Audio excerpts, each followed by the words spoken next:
Hi guys. Hi. Hi. Anyways, I'm here to give you this TNA and Smackdown review. It's very late because I've been busy this weekend, so I'm gonna finish it up. So I'm gonna talk about the least important stuff first, and move on to the important stuff.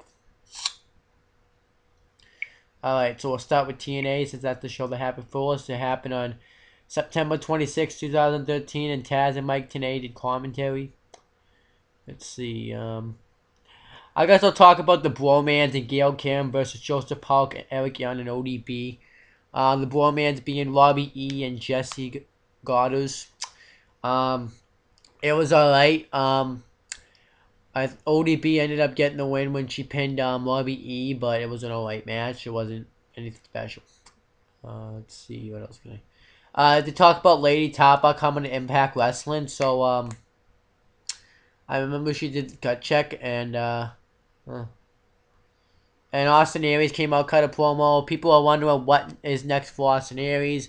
But before he can really say anything, Kenny King comes out, and he kind of is upset at Austin Aries for taking him out of contention for the X Division Championship because he was actually dressed as well at the time Suicide, which is now Manic.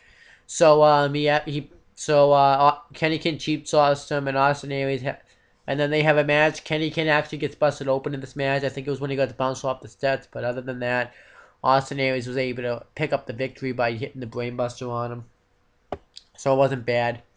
And then like they did a Chris Sabin Velvet, and now it looks like he may be feuding with Chris Sabin because backstage him and Chris Sabin were talking, and Chris Sabin just kind of talks down Austin Aries, saying that my world title win was better than yours. That he what that he Austin Aries is pretty much just right back down to the X Division. And later on in the night, when Manic was defending the X Division Championship against Austin Aries, which Manic won, the match kind of sucked. Um, Sabin attacked Manic from behind, and Austin Aries came out and made the save. So it looks like they may do a triple threat match between Manic, Chris Sabin, and Austin Aries for the X Division Championship. Maybe an Ultimate X match. That'd be cool. Let's see. Um, what else should I talk about?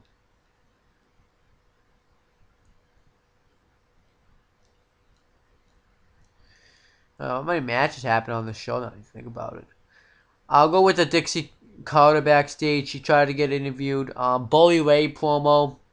He comes out and talks about how he's going to beat AJ Styles because Dixie Carter's going to get inside AJ Styles' head. So it's caused the other members of Aces and Eights to come out. Mike Knox, Garrett Bischoff, Wes Briscoe, and they're upset that Bully Ray's not handling the club business. And they say that they're going to handle their club business when they take out the main event Mafia. And Bully Ray says whoever loses the match will get kicked out of the main event. Well, will get kicked out of Aces and Eights.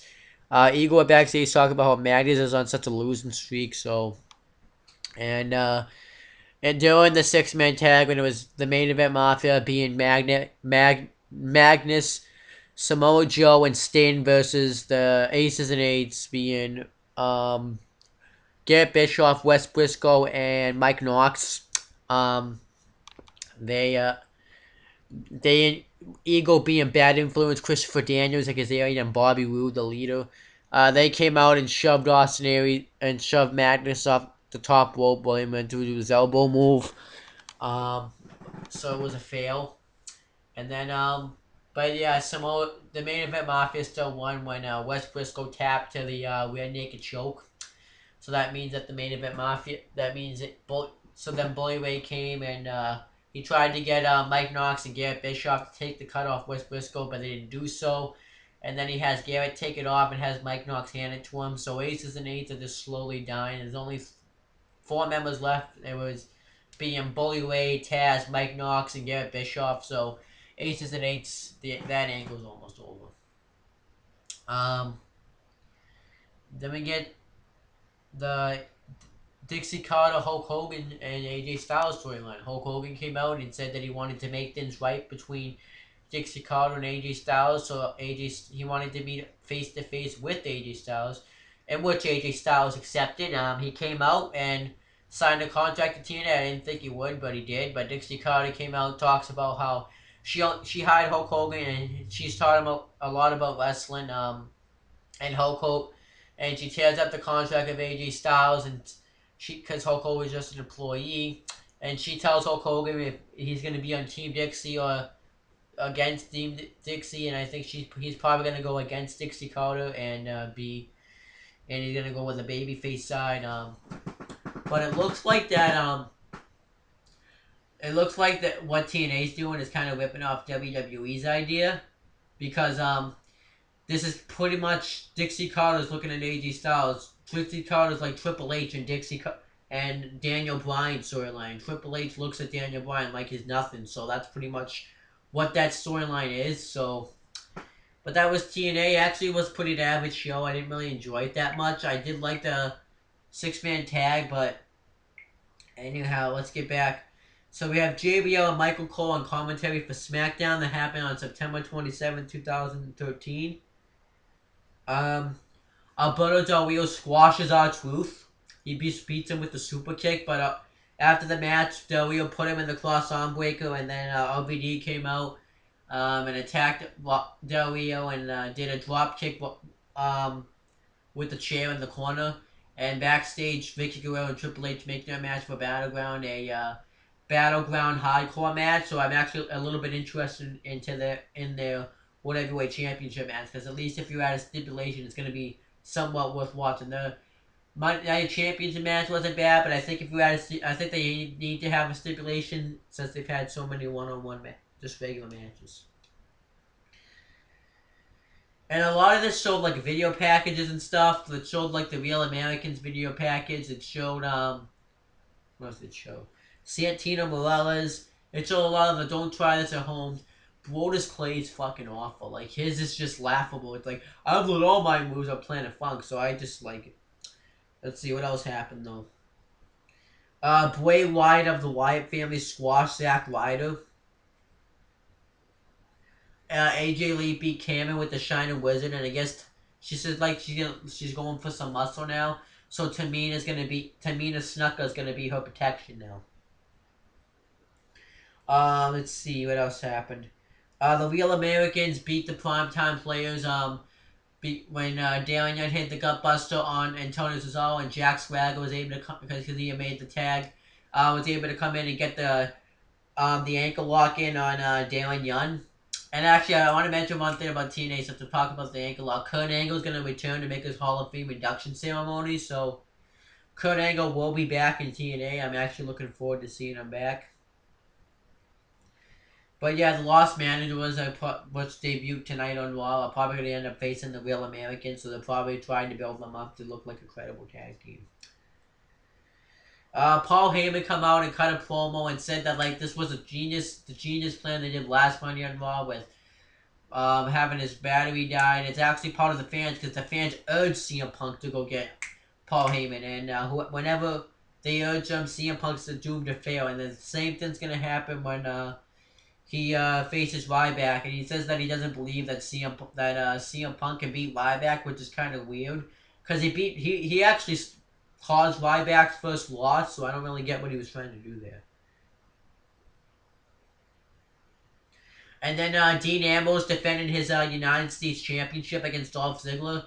Dean Ambrose had his members of the Shield, Seth Rollins and Roman Reigns, and Dolph Ziggler brought some back about himself. He brought Rob Van Dam and Kofi Kingston, so I kind of saw that it was going to turn into a 6-man tag. Seth Rollins got involved, and it was complete chaos, so it did get turned into a 6-man tag. It actually was a pretty good match. Kofi Kingston ended up getting the hot tag, and he tried to roll up Dean Ambrose for the win, but Seth Rollins came in and did like a jumping foot stomp onto Kofi's head, and Dean Ambrose pinned him for the win. So they're probably are going to do Dean Ambrose and Dolph Ziggler again for the U.S. title at Battleground. So, and then the Triple H is cutting his promo too. I think that's the final thing that happens. Let me make sure. Yeah. Triple H comes out and he talks about how you shouldn't he talks about like how he's doesn't think it's fair that some of the guys backstage don't are blaming him for their mistakes, and then Miz comes out and says he set me up on Monday, so Triple H gives him Randy Orton, and he actually was destroying Orton until he missed his little clothesline move in the corner, which threw out his shoulder. Orton did the rope DDT, and Triple H restarts the match, and it's a no disqualification, no count out match. And to make it look like that Randy Orton was trying to get out of the match, which he really wasn't. And then he pretty much beat the hell out of Miz. The only shots Miz gets in after this is hitting him with a chair twice. Other than that, he just squashes Miz and hits the RKO for the win. So they're probably going to do something with... Now, I like the fact that Miz is in the storyline now, because I think he's going to make the storyline good. And they do some Big Show stuff, for like Big Show just is...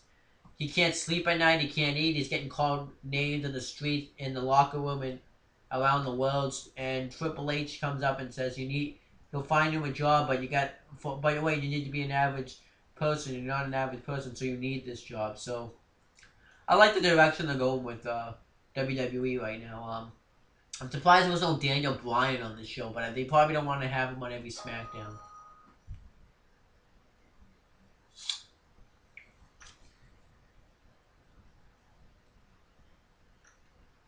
Yeah, but anyways, that was SmackDown and TNA this week. I think SmackDown I enjoyed a little bit more.